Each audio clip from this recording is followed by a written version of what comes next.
Hello there, and welcome to Matchlock Studios with me, Egnash. So, this is our first ever video, and this is our first review, and we are reviewing the Pikeman's Lament from Osprey Games. Now, I personally quite like the Osprey books. I've played a couple of games of Lament and of Chosen Men. And this one sort of is a little bit of a mix of the both, I find, in my personal view. So, what we're going to do, we're going to put it on the desk, and we'll have a flick through and just explain how it works if you haven't heard of Lament or Chosen Men or even Pikeman's Lament. Let's get this on the table, folks, and open it up and see what it looks like. So okay then, folks, Pikeman's Lament from Osprey Games. Now, these books are really beautiful just on the outlook, I find. Just the artwork alone is stunning. So we'll get the fear of, I think this image on the front here is representing, I think it's meant to be the Battle of Naseby, and it's the Blue Guards finding off the parliamentarian forces, is the Royal Guards, the last stand, as it were, at Naseby. I believe that's what it's meant to be dictating there. So if we open it up, so you've got all the content nicely laid out on which pages. And a nice bit of the introduction there. So, welcome to the Pikeman's Lament, a set of simple, fast-playing, moving miniature wargaming rules for the pike and shot period, from the 30 Years' War through to the English Civil Wars, the Great North Wars and beyond. The Pikeman's Lament helps you refine ambushes, escort missions, and other tasks performed by companies of soldiers rather than armies of full battles. So this is more of a miniatures skirmish game. The scenarios in here are pretty awesome, and I'll get to them shortly. There's one I'm personally like to set up and get going. So let's just have a flip through. We've got some lovely artwork here, as well as some beautifully painted miniatures here. The Perry Miniatures English Civil War Company on patrol. Very nice. So, in this system, you don't fight with huge armies, as you can see here in the picture. This represents your entire force. There's a couple of musketeer companies, dragoons, pikemen, and cavalry. And we'll explain all those, what they do, as we go through the book. So we have officers. A little bit like in the previous book of Chosen Men, you put together your forces and you put together your officers. I personally don't quite like that. There's a lot of dice rolling if you want to do it on more campaign scale, and these are all sort of your officers' traits, backgrounds. If you want to go down that route, this is fantastic for that. So you build your one officer and you make him, and you can upgrade him throughout the games. If you just want to do a quick game of just getting the miniatures on the table and fighting a simple scenario, you can work without this, which is great. If you so choose to, it is your option. This is a very loose system. You can pick and choose what you want, really. So, moving on. So these are your companies here. A simple 24-point company, because each company has a stat of points. So this one here has a regiment of pike, 4 points. 2 shot companies of 4 points each. 1 dragoon, 4 points. And 2 trotters or gallopers, which is your cavalry units, of 4 points each. And trotters and dragoons and gallopers are all different, and we'll get to that shortly. Again, beautiful artwork of the minis. So, simple, understanding the unit stats. Here they are here. So I'm going to bring this up a little bit closer to the camera. There we go. So, it's very simple. Well, it is when you read the rules. So attack, you need 2 dice to carry out this order. So if you want to attack a unit which is in attack range, you roll 2 dice, and if they are above their command roll to attack, it's successful and they do it. If you fail any of your orders, or any of these, your round is over. you may have just had your first unit move, they fail it, and your turn is over, basically. You go over to the player, your opponent. So, rounds and, well, I would say, turns in this system are very quick. They could be a few seconds.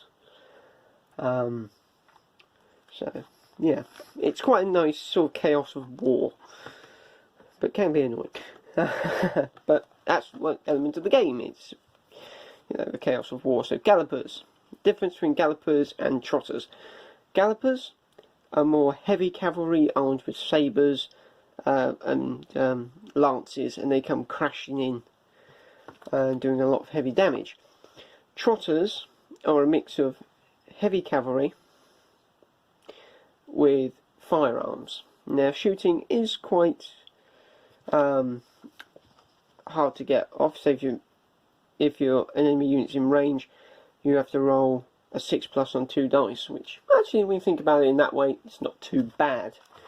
So this is how a unit stat looks like. So we have attack, 2d6, and all of these are on 2d6s to roll. And you can upgrade them for extra points as well. To make them a 6-point unit, their stamina becomes 4. So that's another nice trait in there with these stats. So, as sort of said, attack. If someone's in range, you roll dice to attack. Just to simply move across the board, you have to roll for a move. To shoot, you have to roll to give the order to shoot. Morale. Morale is very good. So you roll your 2 dice if you've taken casualties. And if you're above 4+, congratulations, your unit stands firm and keeps on fighting. So, and we won't get too bogged down into that as such. Dragoons. These men are almost like trotters, but they have better shooting ability because they that's their main role: ride in, shoot, and ride off. Forlorn Hope. This is a small unit of brave men to go in, like sappers or engineers or whatever you'd like to add them as. Your pike, very simple. They're your main fighters in pike and shot, and you have your shot, which can be next to them. So that's just more stats, different units. Clansmen, commanded shot. Artillery. Artillery is new. I like this system of artillery. Works really nicely, and it actually shows the devastation of grape shot at close range. So on to scenarios. That's just explaining more the detail of how it all moves and how it all works. So movement, shooting, attacking. Again, beautiful artwork all the way through the book. How scenarios and missions. Here we go, mission scenarios. The one I particularly like is well, there's two. You've got this one here, the mission A. Don't know how you pronounce it. I probably pronounced it all wrong. This is just a straightforward two armies going against each other and having a pretty much a straightforward fight. And you have patrol, companies on patrol, King's War Chest, escorting a war chest across the battlefield. A river crossing, trying to get your units across a river which is heavily defended, or a ford. Morning assault, which is quite good, where you have like a dawn assault on a defensive position of some kind. Stake on the hoof, trying to get food supplies off the battlefield. And my personal favourite is this one here, Storming the Redoubt, where you have a redoubt set up in the middle of the board, defended by 2 units, about 8 points worth of units, and they have to hold out until they are relieved, basically, or destroyed. I quite like that.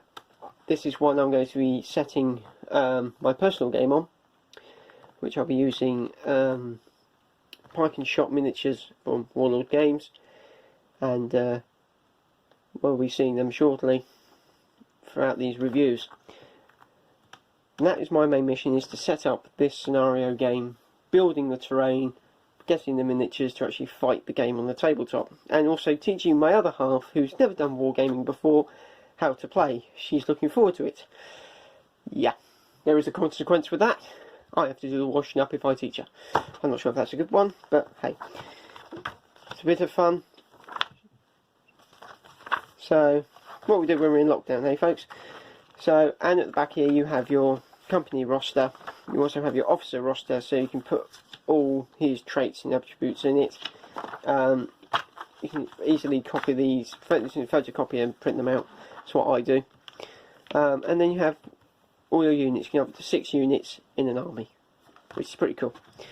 So yeah, Pikeman's Lament. Really nice set of rules. Really lovely miniatures and artwork through it, and fun to play. So, hope you enjoyed that little review, folks, and we'll see you shortly. Take care.